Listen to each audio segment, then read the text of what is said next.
I've actually never seen this before at Georgia, so I want to go through it with you real quick. I don't know. I've never seen it before, and I had someone at Georgia check on it to make certain it was true, which is that Georgia is now offering G-Day tickets to fans, to donors, before they offer them to the general public, which is, I mean, I think that's the way it should be. The point is that they're offering them to donors. So in the years gone by, let me just read the email. It says, um, G-Day ticket pre-sale information. Thank you for your support of UGA Athletic student athletes as a Hartman Fund donor. Now, the Hartman Fund is the donating wing of the University of Georgia's athletic department. We are pleased to offer you a pre-sale opportunity for G-Day tickets before any tickets are made available to the general public to purchase. Ticket access will be granted upon in groups based on cumulative priority points scores, essentially starting Monday. You will receive an email, yada yada. G-Day tickets are $5, and donors can purchase a maximum of 8 tickets. So why does this matter? Like, why is this important in any way?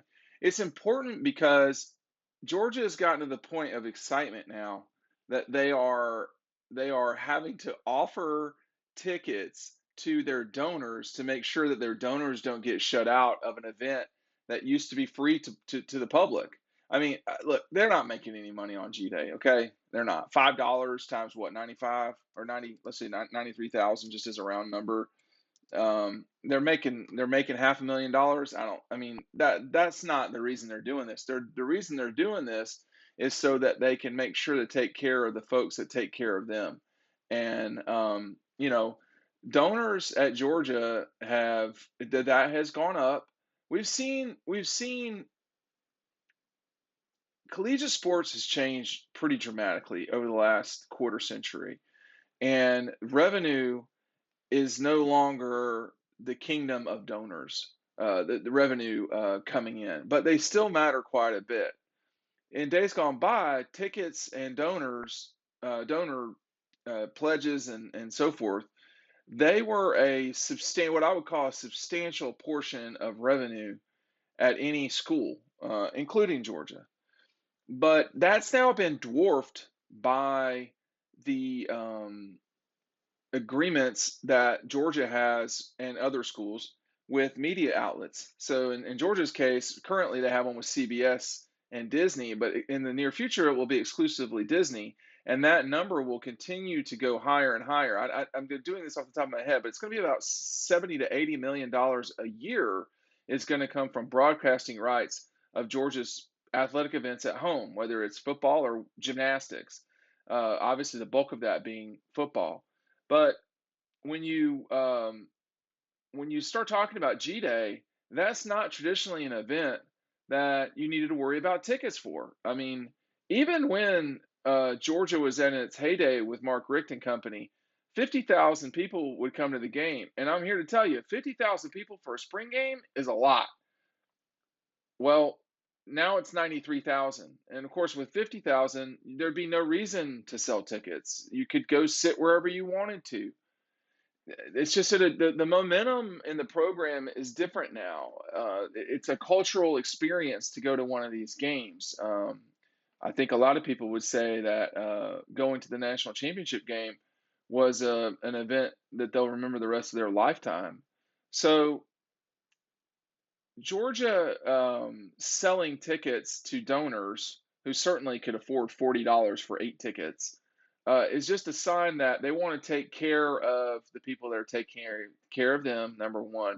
And number two, if you start getting into the economics of this, there's a supply and demand now. I mean, I've seen these things on StubHub. People are trying to sell spring game tickets on StubHub.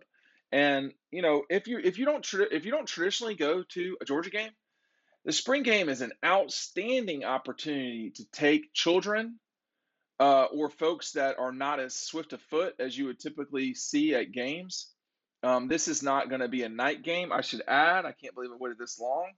Make sure you're picking up DAWGSTRUCTION. We'll have it for sale at the Red Zone in Athens during G-Day. Make sure you're picking it up. We get to the point where we sell so many of them, I got to do another book run, and that's what's about to happen now. But this team has reinvigorated the fan base in a way. The fan base has always been there, but now there's a lot of folks who are also wanting to make sure to not miss out on the experience, and that's what G Day is all about. Now, the other thing about this G Day is it's going to be, from what I can tell, I don't think this has been officially announced yet.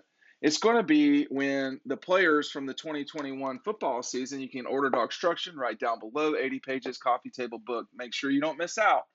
Um, is that they're going to give out rings. The national championship rings are going to be given out during this G Day, and that's something that we've not seen before. I mean, in 1980, the last time Georgia won the consensus national championship, they did an event inside Stegman. Stegman, remember, was the home of Georgia athletics before Butts Meir got put there, and now Butts continues to be the home. It's almost 30 years, it's almost 40 years old now, coming close to 40 years, so 35-year-old building. And I'm not calling for it to be knocked down or anything like that, but you also have football in its area. And Georgia spent a massive amount of millions of dollars getting its football facility where they want it to be. Anyway, this shows the excitement. This shows the demand. This shows the momentum behind Georgia's program. And I mean, frankly, if this is the day where they give the national championship rings to the players, that's going to be a very rare thing. I mean, I don't care who you are. That, let's just take Alabama. That's only happened 6 times since the 90s.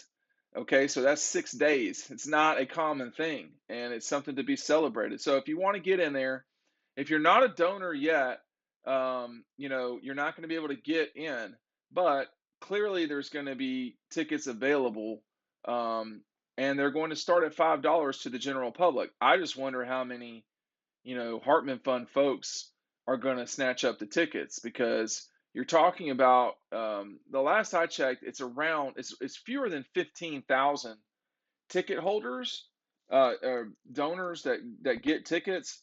But if each of those 15, let's just call it 15,000, if each of those folks got 8 tickets, you're talking about 120,000 tickets. So that's not going to happen, right? So there could be some tickets available to the general public. I would imagine there will be some, but it's not going to be like the it's not going to be like that Saturday in January where Georgia celebrated the national championship. That was much more like a G Day where there was just no assigned seating and you just went. And that day was nuts. I mean, when you think about, that was a special day for sure. I mean, it really was. That week from, I guess Georgia landed Friday night in Indianapolis. I'm trying to remember. We had such a trek up there. Oh my God. And to bookend it with, obviously win the national championship on Monday night, that spills into Tuesday, which was and then you get to catch your breath a little bit before that Saturday. It's just been an amazing spring so far at Georgia, and they've only had 2 football practices at the time I'm recording this. So get ready for G Day. It's going to be a G Day you don't want to miss. I mean, I almost never say, I never think I've said that in my entire life.